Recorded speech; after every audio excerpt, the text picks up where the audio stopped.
আসসালামু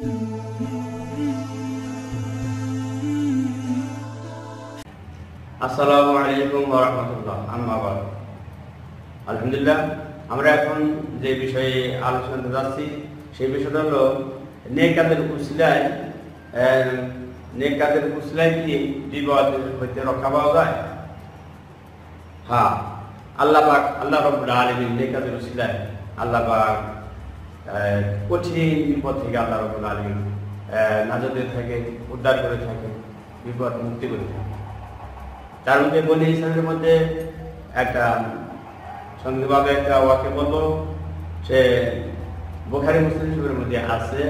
হযরত উমর রাদিয়াল্লাহু আনহু হাদিসে বর্ণিত যে বনি ইসরাইলের মধ্যে তিনটা লোক ঘর থেকে বাইরে হয়ে যাওয়ার সময় ইসলামের প্রচার জন্য গিয়েছিল। তখন হঠাৎ করে বৃষ্টির কবলে পড়ে যায়। তো খুব তাড়াহুড়া করতে করতে করতে কোনো লোকালয় না পেয়ে একটা পাহাড়ের পাশে বসে, পাহাড়ের নিচে এমন একটা গর্ত, সেই গর্তের ভিতরে ঢুকে পড়লো বৃষ্টির সময়ে।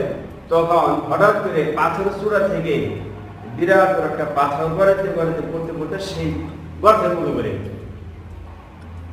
এখন এরা চিন্তা করলো, বাহিরে ছিলাম ভালো ছিলাম, কিন্তু গর্তের ভিতরে বসলাম, পাথরের যে ওজনটা অনেক বড় পাথর, অনেক ওজন, এই পাথর তো এখন গর্তের মুখে পড়ে গেল, এখন কি করা যায়? তিনজনে ডাকামি শুরু করলো, কিন্তু তিনজনের শক্তিতে গোলায়, তিনজনে একসাথে ডাকে কিন্তু অ্যাকচুয়ালি করে হটাইতে পারে না।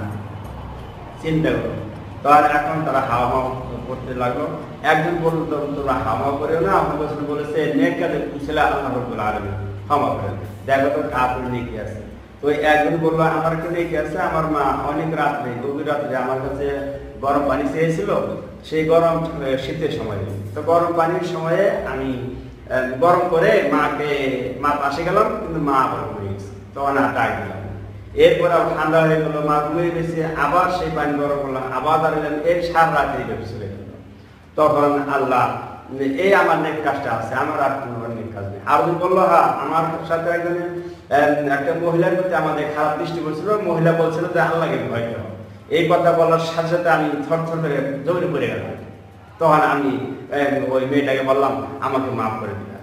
আর একটা লোক বললো যে আমি একটা লোককে আমার বাড়িতে একদিন মজুরি কাজ করছিল, সেই কাজটার টাকা আমি দিছিলাম, কিন্তু লোকটা বললো আমি পরে নিব, একদিন পরে বা পরে এলাকায় কাজ করবো, পরে এসে নিয়ে যাবো। সকাল এই লোকটা বললো, লোকটা আমার কাছে টাকা পয়সা নেই, এক-দুই বছর পরে এসে সেই টাকাটা নিচ্ছি, কিন্তু আমি ওই টাকা দেওয়া নিয়ে কিছু তার বর্ণিত করে দিচ্ছি, আয় করে দিচ্ছি, গরু কিনা, ছাগল কিনা, মুরগি কিনা, এইভাবে। তখন সবাই বললো, হ্যাঁ, তিনটাই ইম্পর্টেন্ট কাজ।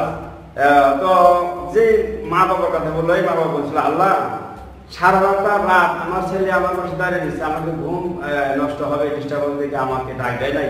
আল্লাহ, তুমি আমার এই ছেলেকে দুনিয়ার বিপদে ফেলে যাবে এবং আখেরাতেও আল্লাহ কোনো বিপদে ফেলে যাবে, এই দোয়াটা আমাকে করেছিলেন। তখন তিনজন হাত উঠে বললেন, আল্লাহ, এটা তিনটাই ইম্পর্টেন্ট কাজ, এত বড় সতীর্থর কাজ, তারপর দানশীলতা, আমানতদার, মা বাবার খেদমত তুমি আলাদা করছো, আল্লাহ, এই উসিলাকে তুমি মাফ করে দাও না। বলার সাথে সাথে পাথরটা ছিটকে পড়ে যায়। সুবহানাল্লাহ। তখন এরা তিনজনে সুস্থি বাইরে হয়ে আসলেন, বাইরে আসে সুস্থি নিঃশ্বাস ছেড়ে তারপর জাহাজের বাইরে চলে গেলেন। আল্লাহ রাসূল সাল্লাল্লাহু আলাইহি ওয়াসাল্লাম এই হাদিসটি বর্ণনা করেছেন। বুখারী মুসলিম শরীফের মধ্যে এই হাদিসটি আছে, হযরত উমর রাদিয়াল্লাহু আনহু থেকে হাদিসটি। তো আলহামদুলিল্লাহ, যে বিষয়ে আলোচনা ছিল, নেক কাজের উসিলায় বিপদ থেকে রক্ষা পাওয়া যায় কিনা, আল্লাহ রাব্বুল আলামিন রক্ষা করে দেয়, আলহামদুলিল্লাহ।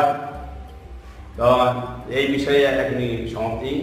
তবে আমাদের ভিডিওগুলো যদি আপনার ভালো লাগে লাইক দিবেন এবং আপনাদের বন্ধু বান্ধবদের কাছে বেশি বেশি করে শেয়ার করবেন। আর আমাদের সাথে থাকতে হলে আমাদের চ্যানেলটি সাবস্ক্রাইব করুন।